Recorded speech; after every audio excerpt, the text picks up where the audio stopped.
Aujourd'hui, on examine 3 traitements créatifs qu'on est en mesure de faire avec l'outil flou dans ON1 Photo Raw et on examine ça maintenant.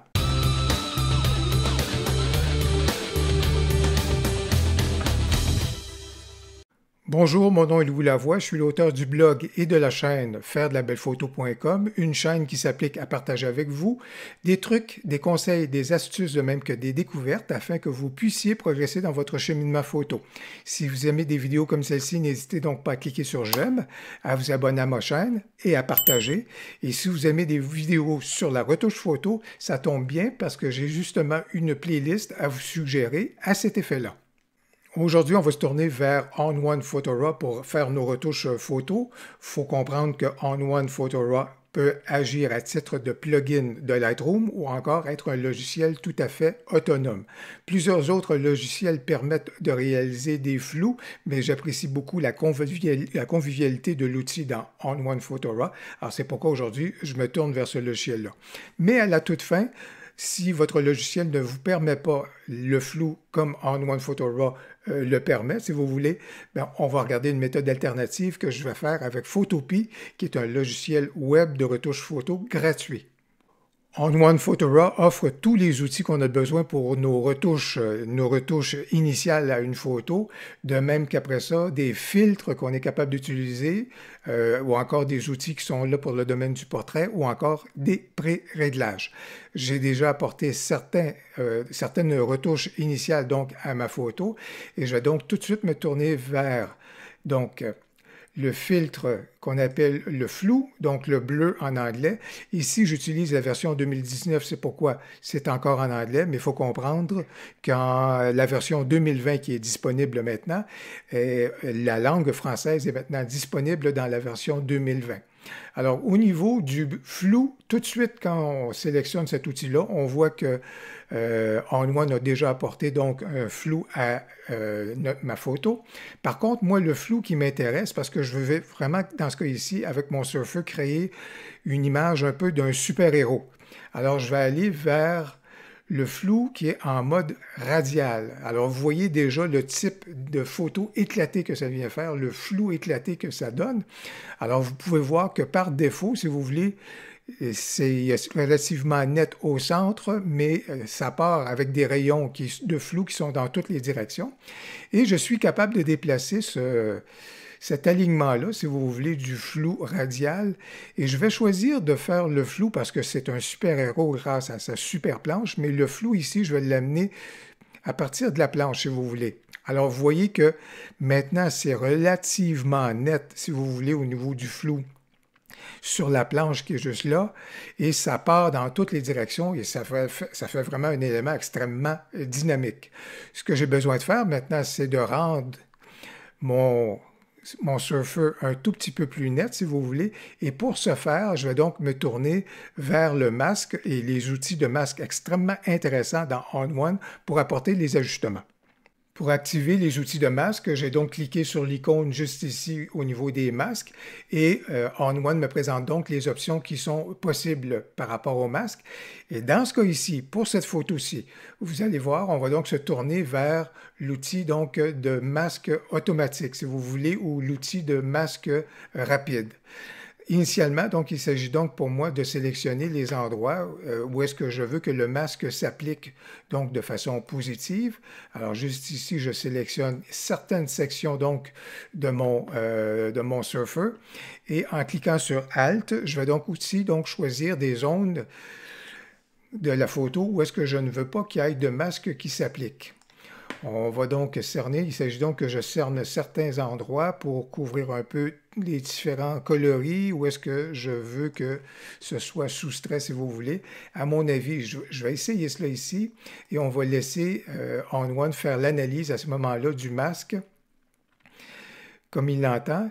Il nous présente donc les résultats et voyez déjà c'est superbement bien fait. C'est très intéressant donc que le masque s'applique aux endroits qui sont là. Je vais donc lui dire parfait, c'est ce que je veux. Et il va donc poursuivre le traitement si vous voulez. Et même si des fois ce n'était pas tout à fait satisfaisant, il y avait moyen donc de pouvoir compléter le masque si vous voulez. Donc on va déjà regarder la résultante au niveau de ma photo. Et comme vous allez pouvoir le constater, c'est vraiment pouf! Disons que pour un look d'un super-homme, si vous voulez, d'un super-héros, ben, dans ce cas ici, le traitement automatique, c'est intéressant parce que vraiment, donc, le personnage rejaillit dans la photo et ça convient tout à fait pour cette photo-ci, c'est tout à fait correct. Mais vous allez voir dans les deux autres situations, là, l'outil de masquage automatique serait beaucoup moins pertinent. Donc, pour cette photo-ci, parfait, c'est réglé, j'aime beaucoup la résultante. Donc, au niveau de notre deuxième photo, on va donc plonger à nouveau avec notre outil donc, qui va créer notre flou. Dans ce cas ici, on veut un flou de mouvement. Donc, dans ce cas ici, en anglais, ça s'appelle motion, mais en français, peut-être qu'à ce moment-là, ça va s'appeler mouvement. Et ici, au niveau de la distance, c'est donc un mouvement qui se fait au niveau de l'horizon. Tandis qu'au niveau de l'angle, ici, c'est un mouvement qui se fait davantage au niveau de la verticalité, si vous voulez. Pour le moment, je ne jouerai pas avec la verticalité, dis-je. Je vais plus me contenter d'un mouvement à l'horizontale, comme c'est le cas. Et à nouveau, je vais donc activer mes outils donc, au niveau du flou. Je ne vais pas aller vers l'outil de masquage automatique. Je vais vraiment le faire de façon plus manuelle. Et ce qui importe vraiment dans ce cas ici, comme vous pouvez voir au niveau de l'opacité, je ne suis pas à 100%. Je ne veux pas en arriver à une netteté aussi prononcée qu'avec mon super-héros de tout à l'heure. Je veux vraiment faire quelque chose qui est beaucoup plus localisé et je vais y aller de façon plus, je vous dirais, non pas naturelle, mais je vous dirais plus effacée. Je vous dirais pas de façon aussi accentuée. Et je vais le faire à différents endroits, dans le visage, évidemment, du personnage, juste aux abords, juste ici, comme ça, pour que le foulard puisse être un peu plus dégagé, qu'il y ait un peu plus de netteté. Et vraiment ici, à ce moment-là, c'est beaucoup plus un choix que vous êtes en mesure de faire. Je vais évidemment ne pas avoir de mouvement au niveau des sangles, juste ici, au niveau de l'appareil photo. Je pense que tout ça est tout à fait correct si ça apparaît de façon beaucoup plus nette. Donc, je vais en enlever ici. Pour que le personnage ressorte de façon un petit peu plus nette aussi, je vais m'appliquer juste ici au niveau de cette sangle-ci pour diminuer le mouvement qu'on retrouverait dans cet élément-ci. Et je vais également appliquer ou, si vous voulez, enlever un peu de flou que j'aurais juste ici dans cet élément-là. Alors voilà, de cette façon-là. Donc, dans ce cas ici, puis juste en périphérie des sangles également, au besoin, je ne veux pas le faire au complet devant vous, mais on pourrait, si vous voulez, un petit peu plus éliminer les flous qui nous resteraient en périphérie, juste ici des sangles. Je pense que ce serait intéressant, tout comme juste ici en périphérie de l'appareil photo, on va pouvoir le faire. Mais ici, je vais continuer juste au niveau de cet élément-là. Et encore ici, ce qui est très judicieux, je vous dirais, c'est même de réduire encore plus à un certain moment donné notre opacité pour amener ça un tout petit peu à 15. Et là, en enlever très légèrement, si vous voulez, en périphérie, des éléments un peu plus principaux qu'on aurait. Et ce qui pourrait être judicieux, c'est évidemment que je me tourne et que je fasse un zoom-in à 100% au niveau de ma photo, ce qui fait que je suis en mesure de travailler de façon plus judicieuse encore là, mais avec une opacité très, très, très, très, très minime. Alors, ça va davantage suggérer la netteté. Juste ici, sur le coin du visage, ce serait très, très bien. Bon, bref, vous voyez où est-ce qu'on en est rendu au niveau de notre photo. Mais si je me remets donc, si vous voulez, au niveau plan plus large, bien, vous voyez qu'à ce moment-là, voici l'effet qu'on avait, ou en fait notre situation originale au niveau de la photo, donc l'original de la photo, et avec l'outil flou, on en arrive à quelque chose qui est beaucoup plus intéressant, je vous dirais un peu plus artistique, un peu plus créatif si vous voulez. Ça peut donc donner quelque chose de très intéressant avec cette situation photo-ci. Le flou pour le flou, ben, ça peut être un peu gratuit, je vous dirais, mais lorsque ça vient enrichir un peu le propos d'une photo, c'est là que je trouve que c'est intéressant. Et dans ce cas ici, avec le flou, moi, j'ai le goût d'exprimer un peu, si vous voulez, le tourbillon de la vie. Alors, voilà quelqu'un qui est évidemment, qui circule, tout ça, qui est dans ses pensées. Je pense que c'est quelque chose qui peut être intéressant. Encore une fois, je vais privilégier le flou de type mouvement. On va travailler, on va amplifier un peu le phénomène au niveau de l'horizontalité. Au niveau de la verticalité, peut-être un petit peu moins, quoique je vais juste le faire un tout petit peu. Et encore une fois, on se tourne donc pour créer un masque. Dans ce cas ici, au niveau de mon masque, je ne veux vraiment pas encore une fois travailler à 100%, à peine 30%. Et dans cette situation-ci, je veux vraiment juste me concentrer sur le visage du personnage, dégager tout ça ici, juste un peu aux abords. Et si je ne le fais pas au niveau des vêtements, c'est que vous avez pu observer qu'il y avait de la neige, évidemment des flocons de neige qui tombaient à ce moment-là. Et les flocons, à cause du flou, donc apparaissent comme des espèces de traînées dans ma photo.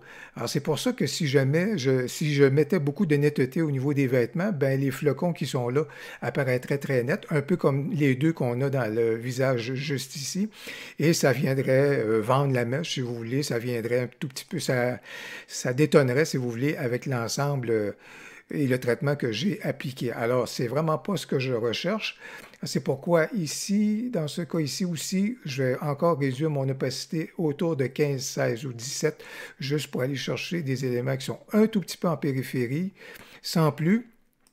Et je vous dirais, je ne le ferai pas devant vous, mais des éléments que je ferais, ce seraient ces deux flocons-ci qu'on retrouve juste là.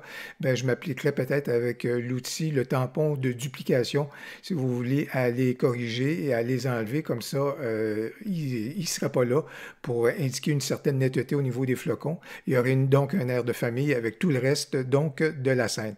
Voici donc d'où on est parti avec cette photo-ci. Et voici donc avec le flou de mouvement, là où est-ce que j'évoque davantage, si vous voulez, un certain tourbillon de la vie.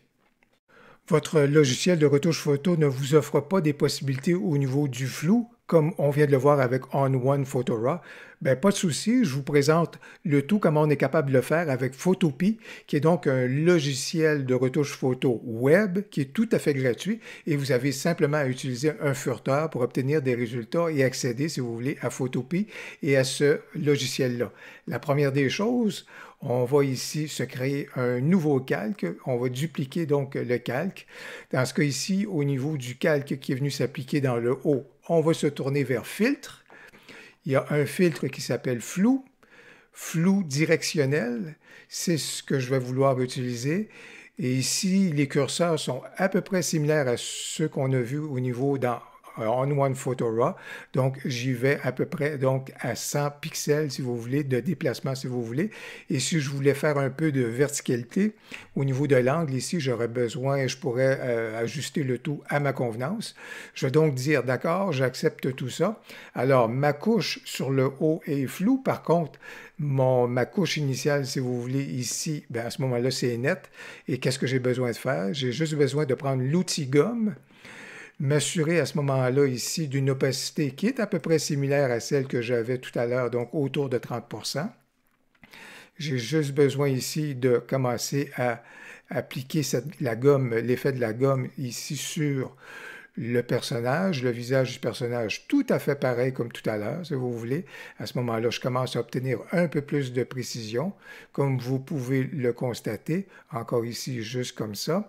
Et ici également, ce que je pourrais faire et continuer de faire, c'est diminuer mon opacité encore une fois autour de 15%, si vous voulez, pour à ce moment-là pouvoir continuer de compléter mes retouches un tout petit peu, diminuer la taille de ma brosse, juste ici toujours un tout petit peu en périphérie. Donc vous voyez comme ça, de cette façon-ci. Alors très rapidement, grâce à un outil gratuit de retouche web qui est Photopea, à ce moment-là, vous êtes en mesure d'obtenir le même effet qu'on a obtenu avec On1 Photo Raw. Vous aimeriez visionner d'autres vidéos qui portent sur la retouche photo? Ben, ça tombe bien parce que j'ai justement une playlist de vidéos à ce sujet-là.